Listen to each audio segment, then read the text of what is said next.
હું કેતન ગાંડાભાઈ પટેલ.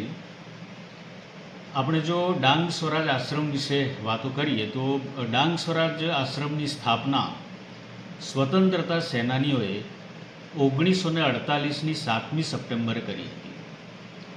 આમ તો એનાથી આગળ પૂર્વ ભૂમિકા જોઈએ તો સિલોટમાળ ગામના, ડાંગ જિલ્લાના સિલોટમાળ ગામના એક લોકસેવક હતા રામજીભાઈ.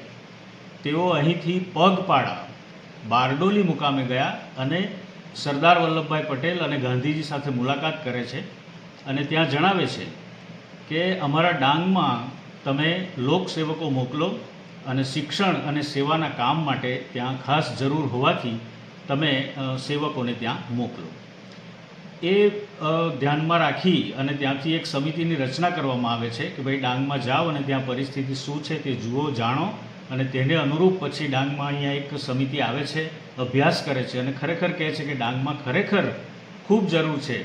અંધારિયો ખંડ હોય એ રીતનો પ્રદેશ છે, કોઈ પ્રકારનો વિકાસ નથી, શિક્ષણ પણ નહિવત છે, તો ત્યાં ખરેખર કામ કરવાની જરૂર છે. તો એ ધ્યાનમાં રાખી અને છોટુભાઈ નાયક અને ઘેલુભાઈ નાયકની પસંદગી થાય છે અને તેઓ 1948ની 7મી સપ્ટેમ્બરે ડાંગમાં આવે છે અને આહવામાં સ્વરાજ આશ્રમની સ્થાપના કરે છે. એમની સાથે વેડછીના જુગતરામ દવે, જેમને આપણે વેડછીના વડલા તરીકે ઓળખીએ છીએ, તેઓ પણ પ્રેરણા અને માર્ગદર્શક તરીકે સાથે રહે છે અને તેમના માર્ગદર્શન હેઠળ અહીં સ્વરાજ આશ્રમની સ્થાપના થાય છે અને શિક્ષણ કાર્યની શરૂઆત થાય છે. એમની સાથે થોડા સમયમાં ધીરુભાઈ નાયક અને ગાંડાભાઈ પટેલ જોડાય છે અને એ સમયે ડાંગની અંદર ખૂબ જ વિકટ પરિસ્થિતિ હતી.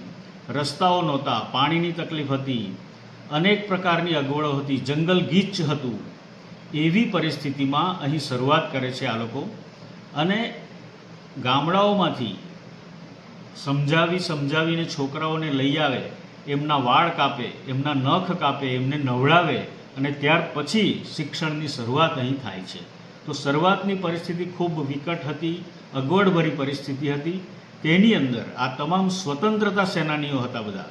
તો સ્વતંત્રતા સેનાનીઓ અહીં આવે છે અને શિક્ષણની શરૂઆત ડાંગ જિલ્લામાં કરે છે.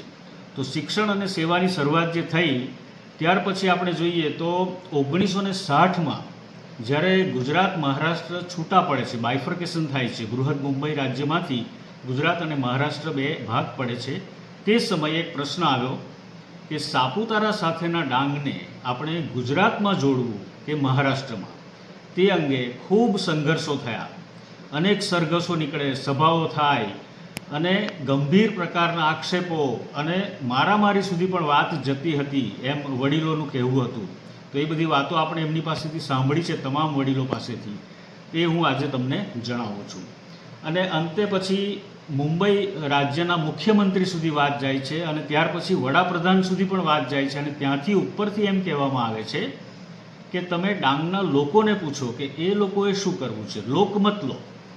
અને લોકમતની વાત આવી તે સમયે ડાંગના લોકોએ જે કહ્યું તે ખૂબ અગત્યનું છે, નોંધપાત્ર છે કે આ ગુજરાતના લોકો, ખાદીવાળા લોકો, સ્વતંત્રતા સેનાનીઓ છોટુભાઈ નાયક, ઘેલુભાઈ નાયક, ગાંડાભાઈ પટેલ અને એમની આખી ટીમ અમારી વચ્ચે આવ્યા, અમને શિક્ષણ આપ્યું, અમારી સેવા કરી અને તેને કારણે અનેક અગવડો વચ્ચે પણ એ લોકોએ રહીને અમારી સાથે આજે પણ રહ્યા છે. તો અમને શિક્ષણ અને સેવા આપનાર જે આ ગુજરાતના લોકો છે એમની સાથે અમારે ગુજરાતમાં રહેવું છે.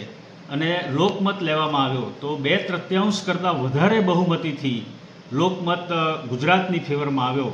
અને આજે આપણી સાથે જે સાપુતારા સાથેનું ડાંગ ગુજરાતમાં છે તે આ સંસ્થા અને એના કાર્યકરો, અનેક નામી અનામી કાર્યકરોના સારા મજબૂત કાર્યોને કારણે આજે ડાંગ આપણી સાથે ગુજરાતમાં છે.